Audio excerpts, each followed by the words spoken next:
College वाली से कि मैयो करी देना करबो बियाह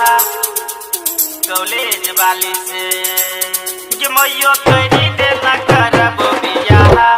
अपना कॉलेज वाली से music by Riya studio Khagaria.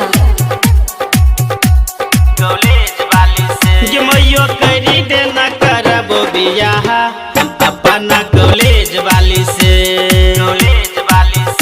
हमर वो करे पटिकल छौ निगाह ये कोनिया कॉलेज वाली से कि मैयो करी देना करबो बियाह हम अपना कॉलेज वाली से हमर वो करे पटिकल छौ निगाह ये करबो कॉलेज वाली से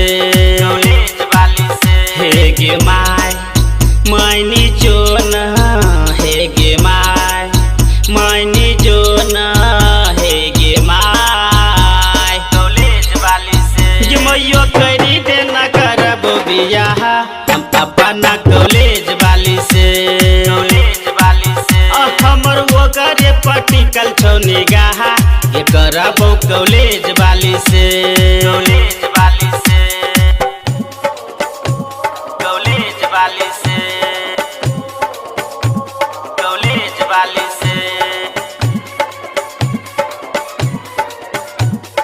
music by Riya studio Khagaria.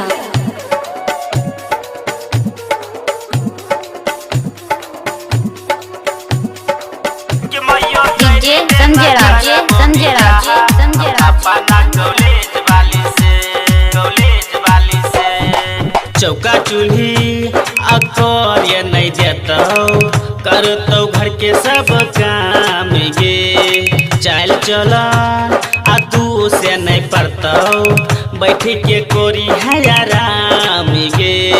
सेवा तोहार खूब करतौ गे माई कोहियो नहीं तोरा से लड़तौ गे छै बढ़िया ओकर विचार गे व्यवहार तहु बड़ी है से करल करी है बात ये कोनिया नॉलेज वाली से कि मैयो करी देना करबो बियाह हम अपना कॉलेज वाली से कॉलेज वाली से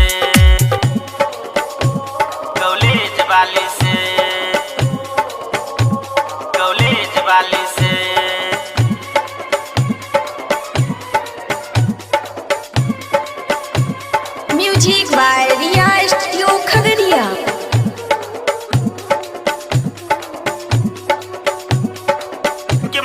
डीजे संजय राज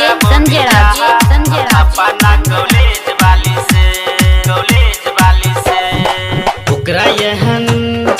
मिलतै नहीं कनिया कहै छियौ मम्मी मानी गे पोता पोती आ गोरा होइतौ बदल जैतौ खानदान गे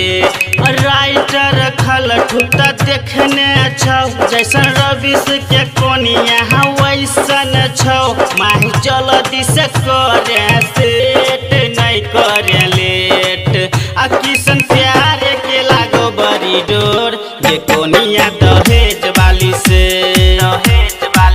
कि मैयो करी देना करबो बियाह हम अपना कॉलेज वाली से हे गे माय मैनी जो न हे गे माय मैनी जो न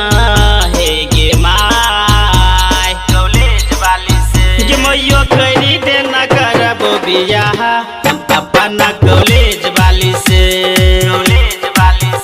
हमर वो करे पटिकल छौ निगाह ये करबो कॉलेज वाली से म्यूजिक